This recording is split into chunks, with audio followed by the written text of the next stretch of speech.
beaucoup de grandes entreprises, on veut un individu qui soit un échantillon, un exemplaire de la catégorie identitaire qu'il représente. Et donc on veut un noir, on veut une personne handicapée, on veut une femme, on veut un homosexuel et on veut la pub Benetton. Mais pour moi, ça va exactement à l'encontre de ce qui fait la vraie reconnaissance et la véritable inclusion. Parce que là, on réduit l'individu à n'être qu'un échantillon. Julia de Funès, dans votre livre La vertu dangereuse, vous expliquez comment nos valeurs se retournent contre elles-mêmes, par opposition au raisonnement de Mandeville à propos des vices et des vertus. Quel est ce Oui. raisonnement? Alors si on fait référence à Mandeville, c'est à sa fable des abeilles qui essayait d'expliquer au XVIIIe siècle un des paradoxes de l'économie libérale qui consistait à dire qu'une société entièrement, intégralement vertueuse conduisait à sa perte, à sa misère, à l'impuissance et que pour aboutir à une société prospère, riche, il fallait absolument partir des intérêts privés, ce qu'il appelle les vices privés, mais pas au sens vicieux du terme, au sens intérêt privé. Ce sont les intérêts privés qui conduisent aux vertus publiques. L'orgueil va aviver la compétition, l'envie va développer le commerce, les cambrioleurs vont enrichir les serruriers. La guerre permet évidemment de développer l'industrie, etc. Et ce que j'ai essayé de montrer dans mon livre, c'est qu'en France, je trouve que c'est exactement l'inverse qui se produit aujourd'hui.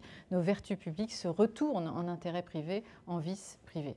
Exemple, l'aide sociale, une vertu républicaine, heureusement qu'on a nos aides sociales pour les plus démunis, se retourne parfois en vice, en assistanat. Et beaucoup de gens, si je prends le domaine du travail, préfèrent par un maniement habile de CDD successifs profiter des aides sociales plutôt que d'en s'engager de manière pérenne dans une voie professionnelle. Donc la vertu républicaine d'aide sociale se retourne parfois en assistanat, ce vice à combattre. Vous dénoncez le piège de la bien-pensance en entreprise. Selon vous, qu'est-ce que la bien-pensance? Donc c'est vraiment ce prêt-à-penser qu'il est très difficile de combattre pour plusieurs raisons. C'est parce que déjà la bien-pensance est très largement partagée, donc de là lui vient une certaine puissance.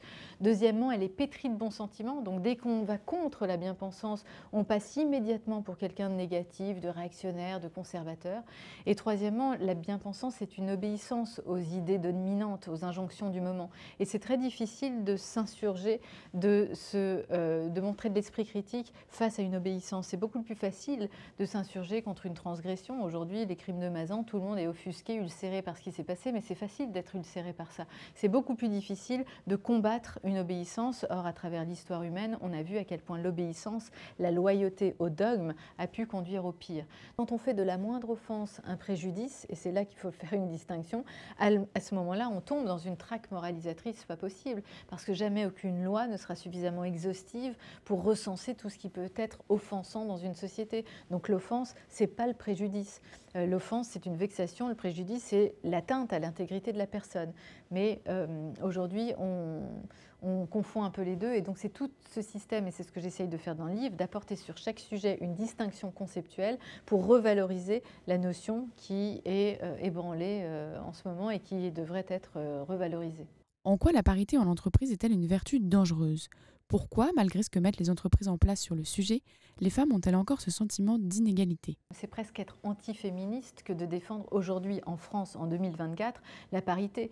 Parce que si on se contente de la parité et qu'on se dit on a bonne conscience quand on a 5 hommes et 5 femmes dans un comité de direction, on occulte la vraie problématique des femmes qui n'est plus en France celle de l'accessibilité à des postes. Et ça, on le doit aux féministes des temps passés. C'est la problématique d'une plus juste égalité de vie.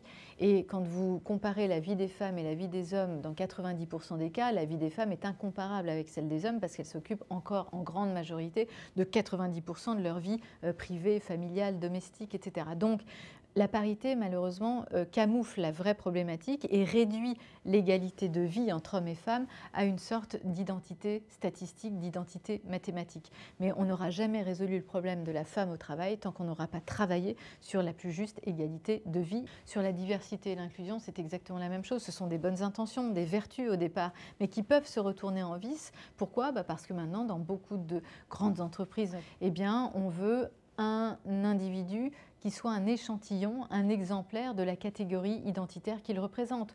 Et donc on veut un noir, on veut une personne handicapée, on veut une femme, on veut un homosexuel et on veut la pub Benetton.